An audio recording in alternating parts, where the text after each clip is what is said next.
Hey, what's up guys? So for those of you running Escort radar detectors, and especially if you're running Escort Live over your phone with the app, there's currently a bug with the app to where speed limits can actually get displayed incorrectly on the face of the detector. This could actually potentially lead to a ticket. And so in this video, I want to talk about kind of what's going on with this bug here, as well as what you can do to ensure you avoid inadvertently getting a ticket while this bug is still present.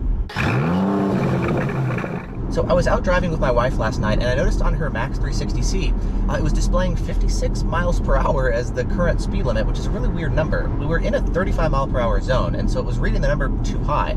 I tried switching it to kilometers per hour, and it was actually saying 90 kilometers per hour, which is also higher than what it should be if you do the conversion. Now, I'd remembered a thread online where people were reporting similar issues, and sure enough, you'll see a lot of people also reporting this issue with a variety of different detectors. It looks like the issue is if you're using the Escort Live app for your phone, it will display the speed limit, well, too high, incorrectly. If you're using the detector over Wi-Fi, the speed limits are going to display correctly. It's just if you're running the Escort Live app or the Cobra iRadar app using your phone.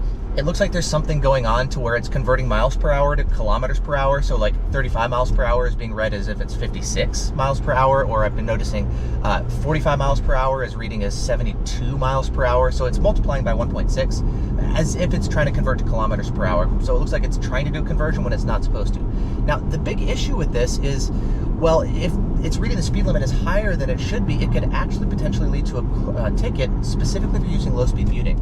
Here's what I mean. So I'll grab my Bushnell real quick, just a quick, easy to use K-band gun that you can use for testing.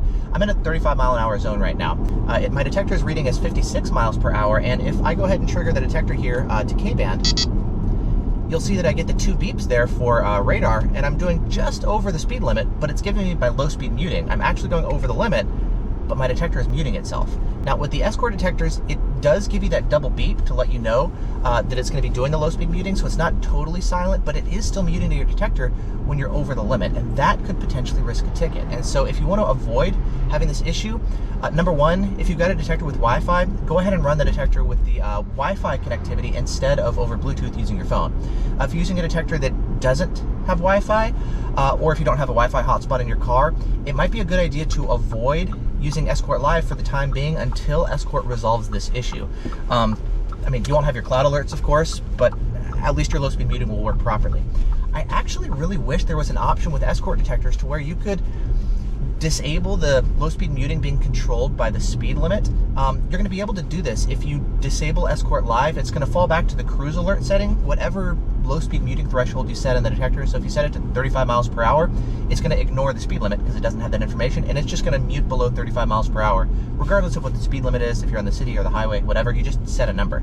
If you're running Escort Live, it's going to ignore whatever low speed muting threshold you set and just obey the speed limit. Whether the speed limit is correct or not, whether you're in a construction zone or not, or a school zone, it's, you know, the speed limit could be lower than what the detector thinks it is, and it could be muting itself in a situation where you don't want to. And I wish the Escort detectors gave you a little bit more control when you're connected over Escort Live. I like the automation stuff, but I still really want the control for times like this when it would be great, you know? So for the time being, as long as this bug is still present, I would recommend, well, running the detector either with Wi-Fi, because it doesn't have the issue, or just maybe avoid using Escort Live over your phone, again, until Escort resolves this issue. And so, yeah, I just wanted to do a quick video. It seems to be present across, well, a bunch of different detectors. Pretty much everybody's reporting this issue, and so if you're seeing funky speed limit numbers on your detector, that seems to be what's going on, and also just a quick heads up as far as a potential issue that you could experience with it. And so, yeah, that's it for now.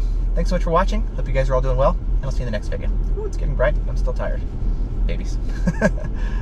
Bye.